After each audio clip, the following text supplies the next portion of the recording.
Agora, no exercício número 2, ele traz para nós o seguinte: um determinado fabricante de rodas de ferro para ônibus e caminhões efetua suas vendas diretamente para os distribuidores. Estes, por sua vez, repassam aos varejistas do ramo. Os únicos custos deste fabricante de rodas são os de produção, ou seja, não incorre custo algum em outras atividades da sua cadeia de valor, como marketing e distribuição. A tabela a seguir apresenta os custos variáveis orçados para esse ano, né, de 2021. Então, ou seja, aqui ele está fazendo a introdução do exercício, né, um fabricante ali de rodas de ferro para ônibus e caminhões, e agora ele vai mostrar para nós, apresentar quais são esses custos variáveis. Então, o primeiro custo variável que ele traz para nós: custos dos insumos diretos, os materiais que são usados, né, para fazer a fabricação desse produto. R$100. Então, esse é um dos tipos de custo variável que nós temos. Custo de mão de obra terceirizada. Então, para fabricar uma unidade, eu tenho uma parte da mão de obra terceirizada, a qual é de R$20. E também tem outros custos indiretos variáveis relacionados ao meu processo de produção. Então, toda vez que eu vou produzir de maneira indireta, eu vou precisar daqueles materiais, daqueles insumos. Nesse caso aqui é de R$30. Então, o total ali de custo variável é 150. Já tem aqui uma informação preciosa. Sabendo que os custos fixos da produção estimados, né, orçados para 2021, é de R$500 mil. Então, vamos registrar essa informação. Para uma produção, né, que vai de 0 até 20 mil rodas. Né? Por que esse custo fixo é até meio milhão, até 20 mil rodas? Porque se ele for produzir mais de 20 mil rodas, provavelmente ele vai ter que investir em equipamento, em espaço maior, e espaço maior condiz em aluguel maior, né? Então o equipamento vai ter uma depreciação maior, então ele vai ter um aumento desse gasto fixo, tá? Então a limitação ali, ele reconhece isso, informação importantíssima. E ele fala que esse preço de venda que ele pratica, né, é de R$200 por roda. Então vamos anotar essa informação. Então aqui eu tenho um limite de produção de 20 mil rodas e o preço de R$200 unitário.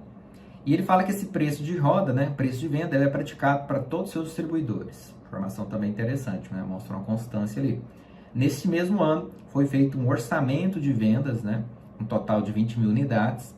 Sendo assim, a margem de contribuição orçada para o ano de 2021 foi de OPA. Então aqui ele menciona para nós que existe uma capacidade de produção de 20 mil unidades, existe uma capacidade de vendas estimada, orçada também, ou seja, eu vou atender 100% da minha capacidade. Isso é uma notícia boa, mas ao mesmo tempo perigoso, que se qualquer coisa acontecer, pode ser que eu vou deixar de atender aquela demanda, né? E ele menciona também que ele quer entender qual é a margem de contribuição. O que nós vamos fazer aqui nesse exercício, né? Então, nós vamos fazer o seguinte: nós vamos calcular a margem de contribuição no aspecto unitário, considerando que tudo aqui ele está demonstrando que é um orçado, é uma previsão. Quando nós encontramos a margem de contribuição unitária, a partir desse unitário, basta apenas multiplicar por essa previsão a quantidade de vendas projetada, em que ele já vai ter automaticamente essa resposta. Então, uma vez que nós temos a margem de contribuição unitária, eu consigo ir para o cenário de 20 mil unidades, 10 mil unidades, ou qualquer que seja. Então, aqui, a primeira coisa que nós vamos fazer para construir essa margem de contribuição unitária é colocar o preço de venda, que é R$200. Depois, nós temos que tirar o custo variável e despesa variável. Nesse exercício aqui, ele não demonstrou, não apresentou elementos que configurem como despesa variável, apenas os custos variáveis. Que nesse caso aqui, são os 150 que nós havíamos falado no início do exercício, né? É os custos do insumo direto, mão de obra, né? Então, aqueles 3 elementos, inclusive o próprio exercício já apresentou para nós. Então, custo variável de 150. Logo, a minha margem de contribuição, vai ser a diferença entre esses 2 elementos, é de R$50. Caso eu queira também fazer aqui uma análise vertical, quanto que R$50 representa em 200? Posso fazer também, né? R$200 é 100%, 50 é X. Então, vai dar 50 dividido por 200, vai dar uma margem de contribuição de exatos 25%. O que significa isso, né? Que para cada R$100 de venda, 25 refere-se a uma contribuição para aqueles gastos fixos que existem no período. E caso ele queira projetar, ele já sabe daquele montante global de venda, de acordo com esse preço de venda, 25% vai ser margem de contribuição. Ou R$ 50.